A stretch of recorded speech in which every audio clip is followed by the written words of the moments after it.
one Carl Rittenhouse triggers absolutely everyone, and yes, the title is very much pun intended.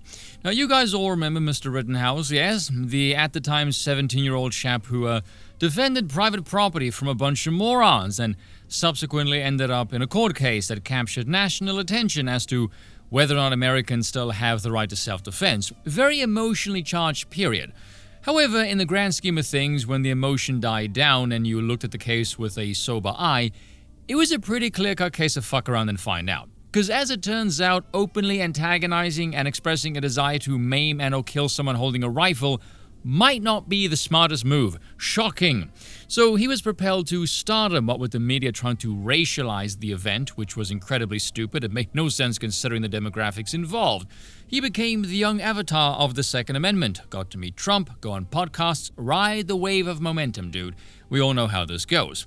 And a while ago, he decided to endorse Ron Paul and cue up the proverbial shitstorm because how dare he have an independent thought and commit the cardinal sin of not mooing with the herd.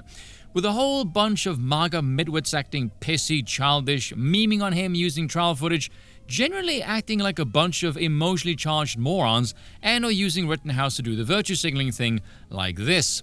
I will never turn my back on Trump or make excuses for those who do, especially when retractions are shady as fuck. Yeah, because nothing says mentally stable like telling the world you're full-on MAGA hard because some 20-year-old defended you by not choosing your political candidate. What? Why, that stupid little disloyal son of a bitch? They should have thrown the book at him. He's a damn plant to help Kamala Harris. Quick, check his bank account. He's donated to Act Blue, hasn't he? He is a traitor, MAGA forever. Woo! That's legit some of the vibes you get if you peruse the comments, and pretty unhinged shit. Gotta love the adults ragging on a kid for not being adult enough, whilst the adults rave on like a bunch of kids boosted by a pack of espresso sherbet. Welcome to 2024. You know, I'm starting to get the feeling the key ingredient to making memes cringe and gay is probably emotion, because this thing doesn't even make any sense. At times like these, you would wish cooler heads, more sensible voices prevail. Enter Undoomed. A kid like Carl Rittenhouse writing in Ron Paul doesn't really matter. One vote is inconsequential. What makes people upset is that for years he profited off of MAGA and cultivated a perception that he was a staunch supporter of Trump. Doing so netted him enormous donations from Trump supporters, enabled him to speak at Republican conventions and start a successful podcast, as well as amass over 1 million followers on his monetized X account. For that, I totally understand the sense of betrayal. Add to that he is now advocating for something that'll make it more likely for Kamala Harris to win, and it's a double betrayal. The guy really screwed himself out of his own personal money train here. A pretty just summation, I will say. Fair play to Undoomed. Now, before I get to Rittenhouse walking back on X, because he has since endorsed Trump, I'm going to do my best to try and explain the situation from the 3 most prominent angles here: principles, pragmatism, and kingship. Start with the latter. Trump is, for all intents and purposes, memetics aside, obviously, revered much like a king. And for this, the MAGA base are branded as cult-like, zealot-like, etc., etc. We've all heard the smears by now. The thing is, though, from a historical perspective, our species has spent most of its time being ruled by kings. Very few will admit this, but currently we are in a circus freak show period on the human timeline, whereas in reality, this devotion to the one, historically speaking, is actually fairly normal. You see this every so often, these random bleeds of sanity in our spaces that gets people treated like they're some kind of pariah. If you look at the American landscape and the government's reputation, especially from the right, Americans hate their politicians with a passion, and rightly so.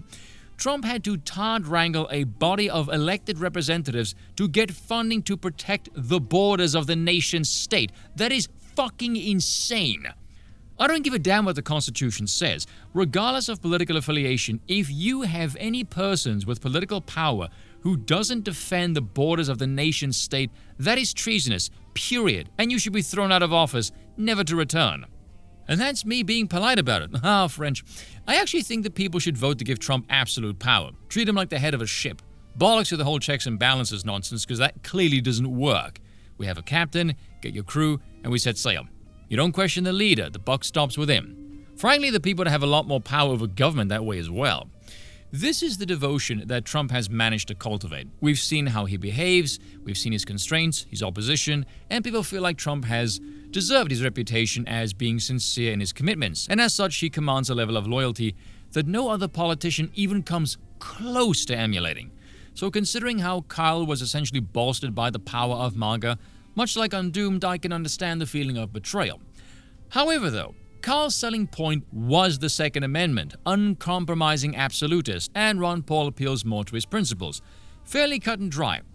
Pragmatically, everyone is a headless cock here though in some regard. Rittenhouse is a 20-year-old kid who got exposed to libertarian ideas. They're very charming to the uninitiated, inspiring even. Many people have libertarian ideals even now still.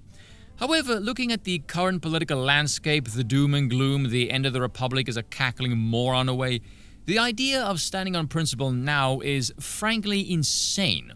So the reaction from even the more level-headed people is glowing with the streak of, yeah, that's adorable kid, now stop being stupid. That is a fairly pragmatic attitude, all things considered. Keep in mind, pragmatically, that is not a very welcoming response. Shout out to Hotep Jesus, because he had the sanest response from what I saw. Kyle Rittenhouse is loyal to the Second Amendment. Instead of being mad at him, you need to direct that attention to Trump and have him rethink his stance on red flag laws. With Supercilious Sam there, can't believe anyone would fault him for principle on the Second Amendment. His life depended on it more than most of these whiners. True, and again, sane response. Which begs the question, where would rational people go from here? Because if you had any sense at all, your life was likely saved by the Second Amendment, and you're the public profile of it, you can sort of sympathize why he might cling to it a bit more fervorously than most people. So maybe instead of chastising the young lad and memeing on him, hear him out. Memeing is for dunking on your opposition, not courting them back to the frame. And lastly, consider this. Who would ultimately be affected by Rittenhouse not voting for Trump? Really? Certainly not MAGA fans, and I don't think anyone is going to listen to some 20-year-old gun lover for political commentary. I highly doubt he's going to be swaying anyone with this.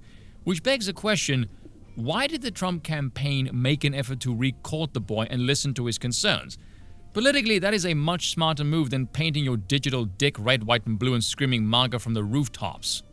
Essentially becoming this meme. At least Trump's team is more politically savvy than some of the midwits who just meme on anyone who disagrees with them, even when they agree on damn near everything else. Purity spirals. Genius. Here's the kicker though. He is being treated the same way the politician or the content creator is. You cannot become a public figure and learn when there's money involved. It is impossible. A mob will come after you. Some of the responses smack of the weeks or so, like Cat Turd here. I was harder on you than anyone, but I can't hold a grudge when a man apologizes. Just remember, when it was political poison to take your side, Trump and MAGA was there for you during your lowest point. That is not an apology, let's be honest. That's flirting with a mobbish kind of warning. Remember what we did for you, boy. That is going to get held over that kid's head forever. And political poison, the only people who didn't support him were activists and media wankers, which no one likes anyway.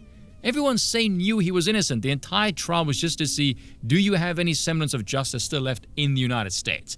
Hell, even Destiny supported him. Give me a break. The claim of political poison is total bullshit. Well, this one from Joey Manarino. Good, I've been very hard on you today. As harsh as can be, because you needed it. Stay with MAGA. That is where you belong, and you'll continue to belong so long as you don't say completely insane shit like you did yesterday. You will retain your status as long as you maintain loyalty to the Emperor, boy.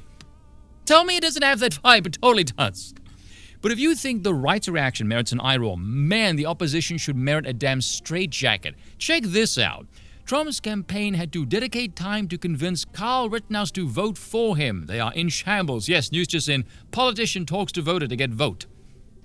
If your campaign has the time to reach out and speak to one potential voter, that is not someone in shambles. That's cruise control.